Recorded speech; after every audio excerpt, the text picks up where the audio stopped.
आज वीडियो शुरू करने से पहले कांग्रेस के दो दिग्गज नेताओं से बात करते हैं। एक है कांग्रेस के पूर्व अध्यक्ष, और पूर्व अध्यक्ष क्यों बल्कि सर्वकालिक अध्यक्ष कहिए, राहुल गांधी, और दूसरे हैं कर्नाटक कांग्रेस कमेटी के जो प्रदेश कार्याध्यक्ष सतीश जारकीहोली जी। शुरू करते हैं। पहले पूछते हैं, राहुल जी आप क्या हैं? मैं हिंदू हूं। एक बार फिर से बोलिए ताकि सभी कांग्रेसी ठीक से सुन लें। महात्मा गांधी हिंदू। अरे राहुल जी, आप महात्मा गांधी जी का छोड़िए, आप अपने बारे में बताइए ना कि आप क्या हैं? मैं हिंदू हूं। अब कर्नाटक कांग्रेस कमेटी के जो प्रदेश कार्याध्यक्ष हैं सतीश जारकीहोली जी, उनके पास चलते हैं। आप क्या कहेंगे हिंदू पर? हिंदू शब्द कहाँ से आ गया है? ये हमारा है, पर्शियन का है। पर्शियन का है तो क्या राहुल गांधी भारतीय नहीं है, पर्शियन है?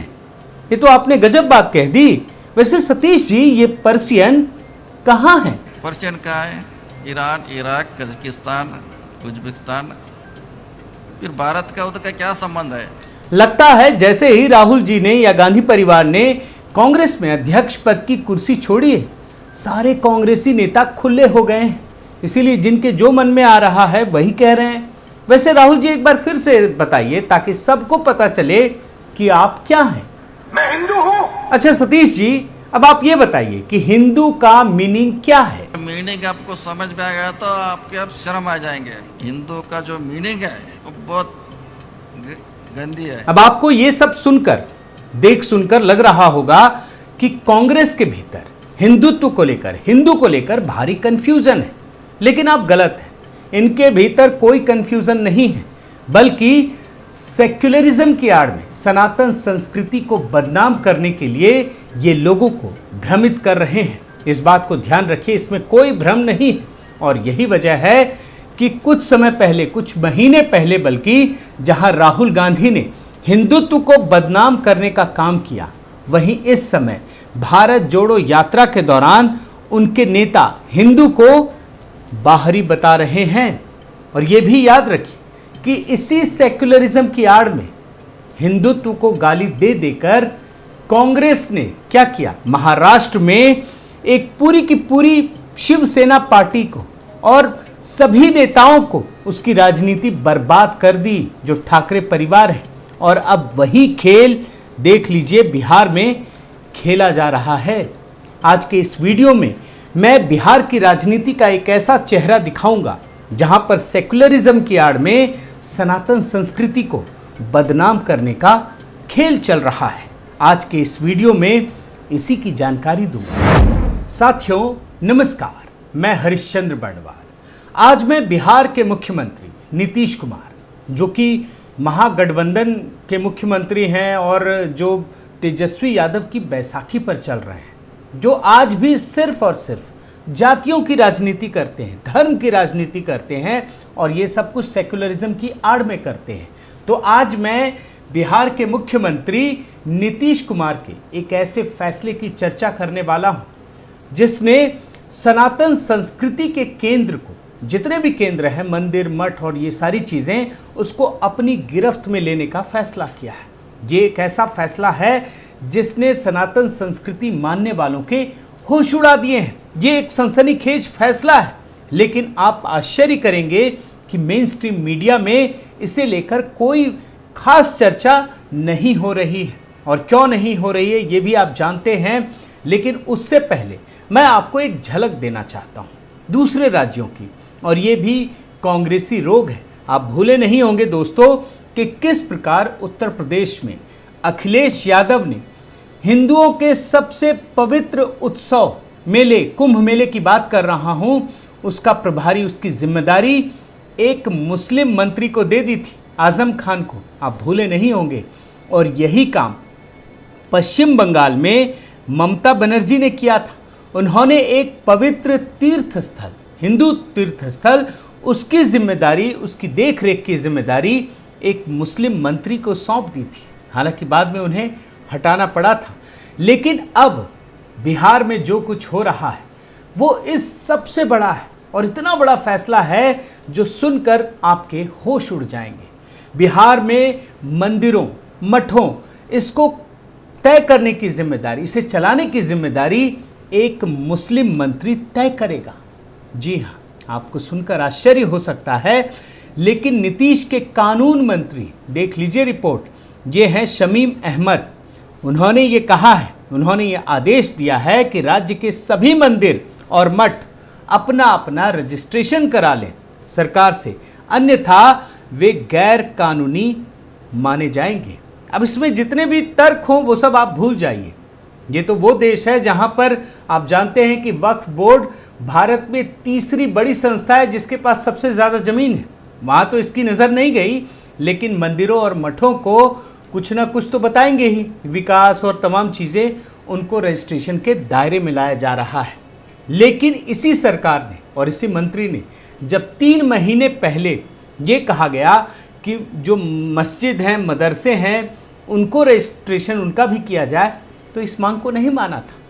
लेकिन मंदिरों और मठों को रजिस्ट्रेशन के दायरे में लाने का फैसला किया गया है। और आप समझ लीजिए, ये जो बिहार में हो रहा है, ये सब कुछ सेक्युलरिज्म की आड़ में हो रहा है। सेक्युलरिज्म एक बहुत बड़ा घोटाला है दोस्तों, इसके बारे में मैं आपको कई बार बता चुका हूँ। इसी सेक्युलरिज्म की आड़ में यही रोग महाराष्ट्र सरकार को लगा, यही रोग बंगाल की सरकार को लगा, और यही रोग इस समय बिहार की सरकार को लगा है। और इसी सेक्युलरिज्म की आड़ में जानते हैं नीतीश कुमार ने क्या किया है? नीतीश कुमार मस्जिदों और मदरसों में उर्दू भाषा पढ़कर निकलने वाले युवाओं को सरकारी नौकरी दे रहे हैं। ये वो सरकार है, आप तो जानते ही होंगे ना, 10 लाख 20 लाख पहली कलम से देने वाले थे, नहीं दिया। लेकिन जो मस्जिद और मदरसों में उर्दू भाषा पढ़कर निकले हैं, उनके लिए बाकायदा पंडाल लगाकर सभी मुस्लिम युवाओं को एक एक कर नियुक्ति पत्र दे रहे हैं। और एक बात तो आपको ये भी जानना चाहिए कि नीतीश कुमार के मन में जो सेक्युलरिज्म मतलब धर्मनिरपेक्षता का धर्म है, मैं धर्मनिरपेक्षता को भी एक धर्म मानकर चल रहा हूँ, वो भी हिलोरे मार रहा है। और उसका रूप क्या है ये भी आपको समझाता हूँ। उसकी पूजा का स्वरूप क्या है? मुसलमान हिंदुओं के मंदिर में जा सकते हैं, ये उदाहरण खुद नीतीश कुमार ने पेश किया। और कहाँ गए आप देख लीजिए कि इसराइल मंसूरी के साथ ये विष्णु पद मंदिर में दर्शन के लिए गए, नीतीश कुमार लेकर गए। और ये मंदिर क्या है? इस मंदिर में सिर्फ हिंदू जाता है, वह भी पितरों के श्राद्ध करने के बाद भगवान विष्णु के यहाँ दर्शन करता है ताकि उनके पूर्वजों को तृप्ति मिले। ऐसे में ये धर्मनिरपेक्षता के जो अनुयायी है ना, वो कहते हैं कि हिंदुओं के मंदिर में जाने के बाद ही जो धर्मनिरपेक्षता है उसका लक्ष्य पूरा होता है। आप कभी भी कोशिश कीजिएगा और समझने की कोशिश कीजिएगा कि ये मामला अगर उल्टा कर दे तो क्या ये संभव है? जीवन में संभव नहीं है। ये उल्टा काम कभी नहीं कर सकते हैं। और इन परिस्थितियों में आप ये समझ लीजिए कि नीतीश कुमार और तेजस्वी यादव खुलकर तुष्टीकरण की नीति पर उतर आए हैं। और इसके बारे में किसने कहा? इसके बारे में जो नीतीश कुमार के सबसे बड़े सहयोगी रहे हैं, जिन पर वो चुनाव जिताने का श्रेय देते हैं, प्रशांत, उन्होंने आरोप लगाया है। और एक और मैं आपको इसका तथ्यात्मक रूप से एक विश्लेषण दिखाता हूं, और यही वो कट्टर मुस्लिम प्रेमी सरकार है। ये बात मैं कह रहा हूं, आपको क्यों कह रहा हूं आप समझ जाएंगे कि अपने कैबिनेट में इन्हीं लोगों को अधिक से अधिक मंत्री बनाया गया है। ये रिपोर्ट आप देखिए ना, Bihar Muslim Yadav combination given 40% of cabinet berth. अब आप सोचिए कि बिहार में क्या सिर्फ मुस्लिम यादव ही 40% आबादी का हिस्सा है? आप खुद समझ लीजिए। लेकिन 40% लोगों को कैबिनेट के बर्थ में स्थान दिया गया, कैबिनेट में स्थान दिया गया है। और ऐसा क्यों किया गया है? क्योंकि ये तो राजनीतिक समीकरण बनाते हैं, ये तो वोटों का गणित निकालते हैं ना। और ये जानते हैं कि मुस्लिम वोटरों को साधना बेहद आसान है। लेकिन जो गणित ये बनाते हैं ना, वो इतना आसान नहीं होता। और नीतीश कुमार, तेजस्वी यादव धर्मनिरपेक्षता का जो खेल खेल रहे हैं, उसे बहुत ध्यान से और बहुत समझदारी के साथ बिहार की जनता समझ रही है। और तभी तो बिहार में जो विधानसभा के उपचुनाव हुए, 2 विधानसभा के, वहां पर भाजपा को जनता ने शेर बना दिया। और कैसे बनाया आप ये देख लीजिए। गोपालगंज की चुनावी जंग में, गोपालगंज की बात कर रहा हूं, जो महागठबंधन है उसके लिए एक चेतावनी है। और ये क्षेत्र, गोपालगंज की बात बता रहा हूं मैं, ये लालू यादव का गृह क्षेत्र है। लालू यादव बचपन में यहीं पले बढ़े हैं, उनका एक भावनात्मक रिश्ता है, इसलिए उन्होंने पूरी कोशिश की, सारे तीर कमान निकाल लिए। लेकिन इसके बाद भी वहां की जनता ने प्रधानमंत्री मोदी और भारतीय जनता पार्टी पर अपना भरोसा जताया। अब आप मोकामा उपचुनाव को भी देख लीजिए।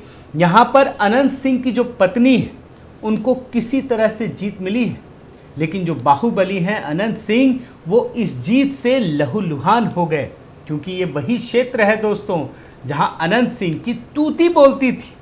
लेकिन नीतीश कुमार और तेजस्वी यादव ने इस चुनाव से एक सीख ली है। अब ये क्या सीख है मैं आपको बता देता हूं। मैंने आपको दिखाया भी था कि गोपालगंज में 2000 से भी कम वोटों से भारतीय जनता पार्टी को जीत मिली, और वहां पर ओवैसी के उम्मीदवार को हजारों वोट मिले। मतलब अगर वो वोट इनमें जुड़ जाए तो इन्हें लगता है कि हम जीत जाएंगे। और यही वजह है कि ये अल्पसंख्यक वोटरों को छिटकने नहीं देना चाहते हैं, और जो भी कोशिश कर सकते हैं वो सारी कोशिश, भले ही इसके लिए सनातन संस्कृति को अपमानित करना पड़े, वो कर रहे हैं। साथियों, देश की राजनीति में धर्मनिरपेक्षता का एक धर्म है, और इस धर्म का एक वोट बैंक है। और इस वोट बैंक के बारे में एक बात मानी जाती है, और ये लोग मानते हैं कि जब तक सनातन संस्कृति का अपमान ना किया जाए, हिंदू धर्म को बदनाम ना किया जाए, तब तक इस वोट बैंक का वोट उन्हें नहीं मिलता है। और यही वजह है कि केजरीवाल से लेकर के ममता बनर्जी तक, केसीआर से लेकर अखिलेश यादव तक, मायावती से लेकर के बिहार में नीतीश कुमार और तेजस्वी यादव तक, और कांग्रेस तो आप खैर शामिल कर ही लीजिए, क्योंकि ये सारा का सारा कांग्रेसी कल्चर है। ये जब तक इन अल्पसंख्यक लोगों को, भले ही वो अवैध हो, इनको जब तक रेवड़ी नहीं बांटते हैं, सनातन संस्कृति को अपमानित नहीं करते हैं, तब तक इन्हें लगता है कि इन्हें अल्पसंख्यकों का वोट नहीं मिलेगा। लेकिन आज के समय में जनता समझदार हो चुकी है, और यही वजह है कि ये जो धर्मनिरपेक्षता का चोगा ओढ़कर ये लोग जो काम कर रहे हैं ना, उसे समय समय पर यही जनता जवाब दे रही है। बहुत बहुत धन्यवाद। आपसे निवेदन है साथियों कि आप मेरे इस चैनल को ज़रूर सब्सक्राइब कीजिए, लाइक कीजिए, शेयर कीजिए, कमेंट कीजिए, और इस बेल आइकन को प्रेस करना मत भूलिएगा। नमस्कार।